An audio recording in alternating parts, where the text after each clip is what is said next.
Alright guys, gals, and everything in between, so as I said earlier, finished the Tremors 7 review. Now I'm going back, and we're going all the way through. So here we go, the much requested Tremors 2 Aftershocks.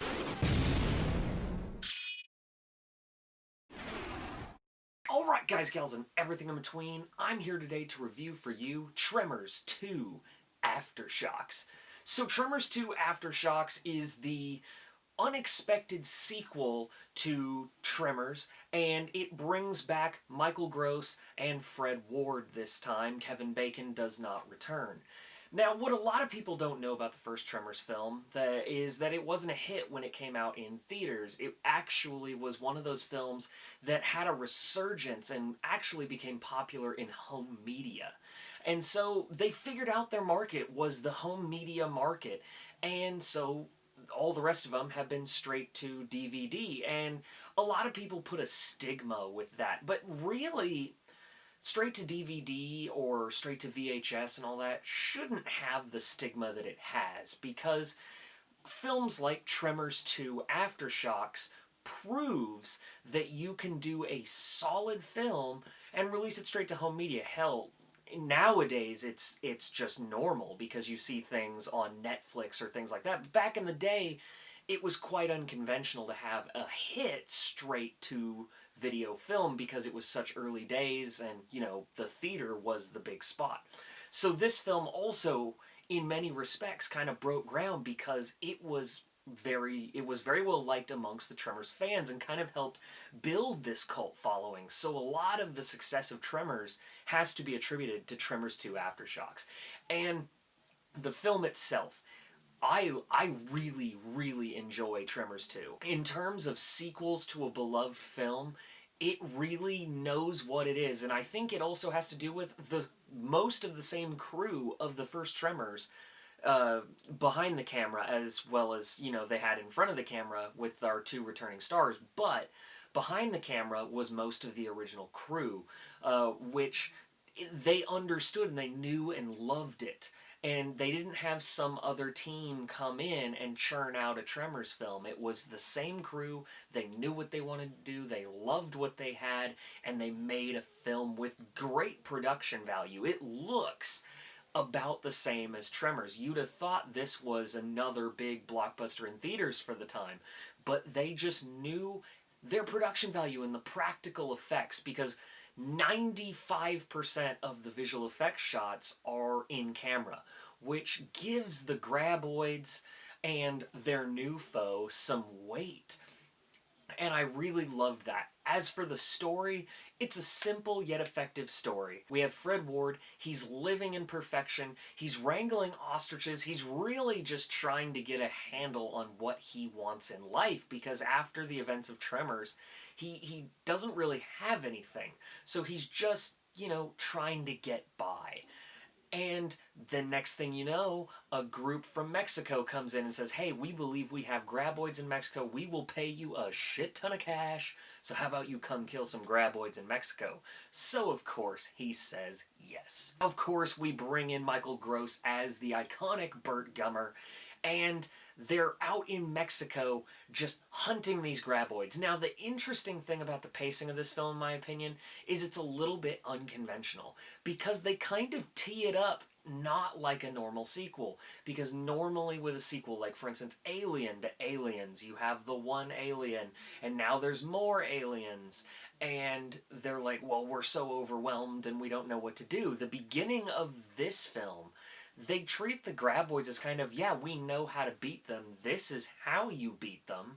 And they're kind of just taking pot shots and easy just killing graboids. And you go, wow, this is remarkably easy. But the graboids have a little bit of a trick up their sleeve, and that's when about the halfway mark of the film kicks in, and then it becomes a new challenge for them, which is a little bit unconventional because it kind of downplays the graboids, but at the same time, it makes sense because these are animals and they did learn how to take care of the situation in the first one. They now have the equipment to take care of it, so it wouldn't really become harder. They actually took a very practical approach. It's unconventional for films, and I gotta give them infinite props for it. I love that because anyone who hasn't seen Tremors 2, it throws them off their rocker a little bit. And with that kind of easy mode per se in the beginning, it really kind of lends for some comedy. There's a really great scene out in a field with a truck attached to a chain that they're riding on, and it's just dragging them all across this field. And it's really entertaining. And I love that scene because it's so simple because they're just dragging a truck through again, practical effects, just through a field. And just them trying to figure out, going, what the hell? Oh my god, we don't know what to do here. It's just that perfect Tremors comedy from the first one carried over to the second one. And it's just kind of it's a neat little scene that gets some laughs and gets some thrills. And then the film kind of takes that dramatic turn when the creatures start evolving or devolving, however you want to see it, and we bring in Michael Gross as Burt Gummer, and they really start just trying to take on the new threat. And they kind of crank it up a notch like they say a sequel should, but at the same time, it doesn't feel amped up. It just feels like a solid second and third act. And that is a really cool thing, is because this is one of the more unconventional sequels, and I can't stress that enough, that they just sort of say, how can we do a sequel to try and be as good as the first one, but not be the stereotypical sequel? And I like that they took those risks. Also, again, getting all the visual effects in camera. All of the action scenes are spectacularly shot. They have nice wide shots. They really, you feel every bit of the action in camera. And it does have some shots where it feels like they're on shoulder mounts and things like that, which kind of gives some immersion. But they really give that small budget, but with a big production quality feel. You really can feel their budget being utilized to the max, especially in the cinematography. It's great. The acting, again, it feels straight out of the first one. The cinematography, straight out of the first one. This is one of the most solid sequels, and I've been excited to talk about this film since I decided to do all the Tremors reviews, because it's what a sequel should be. And, a lot of people make the comparison of like how the Graboids with sound and A Quiet Place. And that's where it makes me nervous for the A Quiet Place sequel someday, because is it going to be more like a Tremors 2 or an Aliens? How are they going to do it? Because sequels sometimes tend to degrade in quality, and I wouldn't say this one is on par with Tremors because that's an all-time American classic, but Tremors 2 is just like a tick right there. They are almost a companion piece together, and that's where, like I said, I'm nervous about A Quiet Place, because I don't want to be like, oh, that first one was amazing, but the second one, oh my god. This one doesn't have that, and that's so rare in a franchise, and they all seem to come from this era. Have you noticed that? The sequels to the beloved films, that a lot of the greatest ones are from the 80s and 90s, and not really the early 2000s, but the 80s and 90s. They knew what to do.